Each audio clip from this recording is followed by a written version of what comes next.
ఈరోజు మేము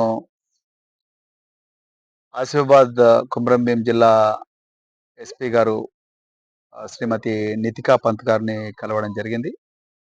మరి వారికి ఈ సిర్పూర్ నియోజకవర్గంలో జరుగుతున్న దౌర్జన్యాలు, దోపిడీ, అదేవిధంగా మరి ముఖ్యంగా ఒక నిన్నగాక మొన్న 2 రోజుల క్రితం ఈ కాగజ్‌నగర్ మండలంలోని కొత్త సార్సాల గ్రామంలో మరి ఒక కుటుంబం మీద జరిగిన దాడి, రుక్కుం సతీష్, అదేవిధంగా రుక్కుం సౌజన్యల కుటుంబాల మీద జరిగిన దాడి గురించి మరి దాని పూర్వాపరాలు వివరిస్తూ, అదేవిధంగా పోలీసులు మరి ఈ దాడిలో నిందితులను అరెస్ట్ చేయకుండా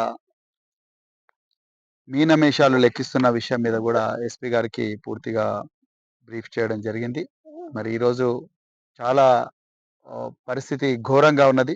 ఈ కాగజ్‌నగర్ మండలంలో ముఖ్యంగా గత 15 సంవత్సరాలుగా స్థానిక మాజీ ఎమ్మెల్యే అండ చూసుకొని కొన్ని గూండా గ్యాంగులు పుల్లా శ్రీకాంత్, పుల్లా కృష్ణ, తర్వాత ఇంకా చాలామంది ఆనాడు 2019లో ఫారెస్ట్ రేంజ్ ఆఫీసర్ అనిత మీద ఘోరంగా పట్టపగలే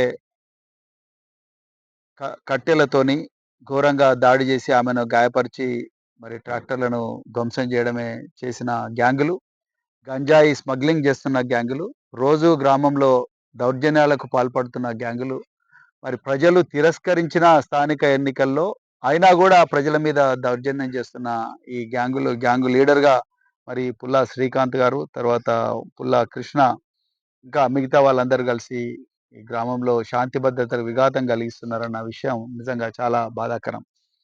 అయితే ఇందులో విషయం ఏంటంటే, మేము ఈరోజు ఎస్పీ గారిని ఎందుకు కలిసినామంటే, మేము 28వ తారీఖు నాడు సాయంత్రం 7:30 నుంచి 9 గంటల వరకు ఈ దాడి కంటిన్యూయస్‌గా జరుగుతుంటే డయల్ 100కు ఈ సౌజన్య గారు, తర్వాత మిగతా వాళ్ళ బంధువులు కాల్ చేస్తే Kagaznagar rural sub inspector police వచ్చారు. తర్వాత ఈస్‌గాం ఏఎస్ఐ కూడా వచ్చిండ్రు. కానీ వీళ్ళెవరు కూడా ఈ బాధితురాలి కంప్లెయింట్ తీసుకోలేదు. ఈమె నైటీ చించారు. తర్వాత ఈమె బంగారం గొలుసు అంటే మంగళసూత్రం గుంజుకున్నారు. ఆమె మొబైల్ ఫోన్ గుంజుకున్నారు. ఇవన్నీ రికార్డ్ చేస్తుంటే, ఇవన్నీ చెప్పినా కూడా రాతపూర్వకంగా కంప్లెయింట్ ఇచ్చినా కూడా ఈమె కంప్లెయింట్ తీసుకోకుండా మరుసటి రోజు మళ్ళీ అంటే నిన్న ఉదయం ఎస్ఐ గారు కూడా వచ్చిండ్రు. వచ్చి మొత్తం ఎంక్వైరీ చేసుకున్నారు. మీరు పోలీస్ స్టేషన్‌కొచ్చి కంప్లెయింట్ ఇయ్యండి అని అంటారు. అంత లోపలనే ఎవరైతే ఈ సౌజన్యను, సతీష్‌ను కొట్టిండ్రో వాళ్ళు గూడా పోలీస్ స్టేషన్‌కి రమ్మని పిలిపించిండ్రు. నాకిది అర్థం కాలేదు. ఇది పోలీస్ స్టేషనా? లేకపోతే పంచాయతీల స్టేషనా? పోలీస్ స్టేషన్‌లలో బాధితులకు న్యాయం జరగాలి. అంతే తప్ప నిందితుల మీద సానుభూతి ఎక్కడి నుంచి వస్తుంది పోలీసులకు? స్థానిక పోలీసులకు. సో, ఆ విషయం మీద మరి మేము ఉన్నతాధికారులకు చెప్పాలని చెప్పేసి ఈరోజు గౌరవ ఎస్పీ శ్రీమతి నితికా పంత్ గారి దగ్గరికి మేము వచ్చినాం.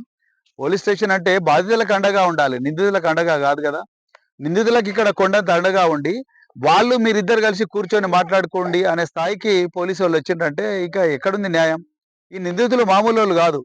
గతంలో ఫారెస్ట్ రేంజ్ ఆఫీసర్‌ను పట్టపగలే చట్టం అంటే భయం లేకుండా దాడి చేసినోళ్ళు. అదే విధంగా ఆనాటి మాజీ ఎమ్మెల్యే అండదండలు చూసుకొని ఘోరంగా గ్రామాల్లో దౌర్జన్యం చేసినోళ్ళు. 2023 అసెంబ్లీ ఎలక్షన్‌లో ఒక వ్యక్తిని గొడ్డలితో పూర్తిగా నరికి చంపడానికి ప్రయత్నం చేసినోళ్ళు. అదే విధంగా ఈ రుక్కం సతీష్ అనే వ్యక్తిని బస్సులో నుంచి గుంజి కొట్టడానికి ప్రయత్నం చేసిన వ్యక్తులు.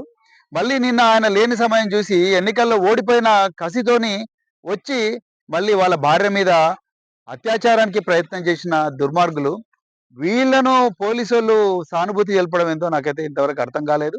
అందుకొరకే ఈరోజు నితికా పంత్ గారికి అంటే ఆసిఫాబాద్ జిల్లా ఎస్పీ గారికి మేము ఈ విషయం అన్ని సాక్ష్యాలతో సహా వారికి ఇవ్వడం జరిగింది. వారు తప్పకుండా మరి పోలీస్ కేసు రిజిస్టర్ చేసి నిందితుల మీద చర్యలు తీసుకొని బాధితులకు న్యాయం చేస్తామని చెప్పిండ్రు. అదే విధంగా ఈ నిందితులు మళ్ళీ సౌజన్యను, సతీష్‌ని ఎట్లైనా కూడా మేము చంపుతాం. ఎన్ని రోజులు ఉంటాం? మేము 5 ఎకరాల భూమైనా మీకు మిమ్మల్ని ఎట్లైనా చంపుతామని పోలీస్ స్టేషన్ ఆవరణలోనే వాళ్ళు బ దౌర్జన్యం చేస్తున్నారంటే మీరు అర్థం చేసుకోవచ్చు. వీళ్ళ గూండాగిరి ఏ స్థాయిలో ఉన్నదో, వీళ్ళని పోషించిన నాయకులు ఎట్లాటోల్లో ఈరోజు కాగజ్‌నగర్ పట్టణ ప్రజలు, అదేవిధంగా సిర్పూర్ తాలూకా ప్రజలు గమనించాలి. మరి వీళ్ళ మీద అర్జెంట్‌గా పీడీ యాక్ట్ పెట్టాలి. వీళ్ళ మీద రౌడీ షీట్లు కూడా ఓపెన్ చేయాలి. అదేవిధంగా వీళ్ళ మీద గతంలో ఉన్న కేసులన్నీ కూడా కేసుల పరిస్థితి ఏముంది? ఇవన్నీ కూడా మరి తీయాలని చెప్పేసి నేను ఎస్పీ గారిని మేమందరం కూడా బీఆర్ఎస్ తరపు నుంచి మేమందరం కూడా స్థానిక నాయకులందరం వచ్చి రిక్వెస్ట్ చేయడం జరిగింది. జిల్లాలో మరి శాంతి భద్రతలు కాపాడాలని చెప్పేసి, అదేవిధంగా ఈ కొత్త సరసాల లాంటి సమస్యాత్మక గ్రామాల్లో గూండాగిరి చలాయిస్తున్న వ్యక్తులందరినీ కూడా పీడీ యాక్ట్ కింద అర్జెంటుగా జైలుకు పంపించాల్సిందిగా కూడా మేము ఎస్పీ గారిని రిక్వెస్ట్ చేశాం. నేను మళ్ళీ చెప్తున్నా, మేము ఎప్పుడు కూడా శాంతి భద్రత విఘాతం కల్పించే పని చేయము. మేము గూండా శక్తులను ఎట్టి పరిస్థితుల్లో ప్రోత్సహించము. నిజంగా ఆర్ఎస్ ప్రవీణ్ కుమార్ ఈ సిర్పూరు తాలూకాకు ఒక ఎమ్మెల్యే అభ్యర్థిగా వచ్చిందే ఈ ప్రజలను ఈ గూండాగిరి నుంచి రక్షించడం కోసం, ఈ దోపిడీ దౌర్జన్యాల నుంచి రక్షించడం కోసం, అమాయక ప్రజలను పట్టి పీడించుకుంటున్న దుర్మార్గులను ఇక్కడ నుంచి పారదోలడం కోసమే మరి ప్రవీణ్ కుమార్ ఈ ప్రాంతానికి వచ్చిండు. శాంతి భద్రతలు కాపాడాలని వచ్చిండు. ధర్మం 4 పాదాల నడవాలని వచ్చిండు, అంతే తప్ప వీళ్ళలాగా గూండాగిరి చేయడం కోసం రాదు. అందుకొరకు మరి ఇప్పటికి కూడా మేము చెప్తున్నాం, గ్రామాల్లో దయచేసి ఎలక్షన్లు అయిపోయినాయి అందరం కూడా సోదర భావంతో మెలుగుదాం, ఒకరికొకరు కలిసిమెలిసి బతుకుదాం, అదేవిధంగా శాంతి భద్రతలు కాపాడుకుందాం, మళ్ళీ సిర్పూర్ తాలూకాను ఒక గొప్ప తాలూకాగా తయారు చేసుకుందాం, అంతే తప్ప ఇట్లా దౌర్జన్యాలు దోపిడీలు చేయడం కాదు అని చెప్తూ మరొకసారి ఈ అవకాశం ఇచ్చిన జిల్లా ఎస్పీ గారికి, ఈ పేద ప్రజల సమస్యలు ఓపికగా విన్న వారికి మా హృదయపూర్వక ధన్యవాదాలు చెప్తూ ముగిస్తున్నాను. జై తెలంగాణ. జై తెలంగాణ.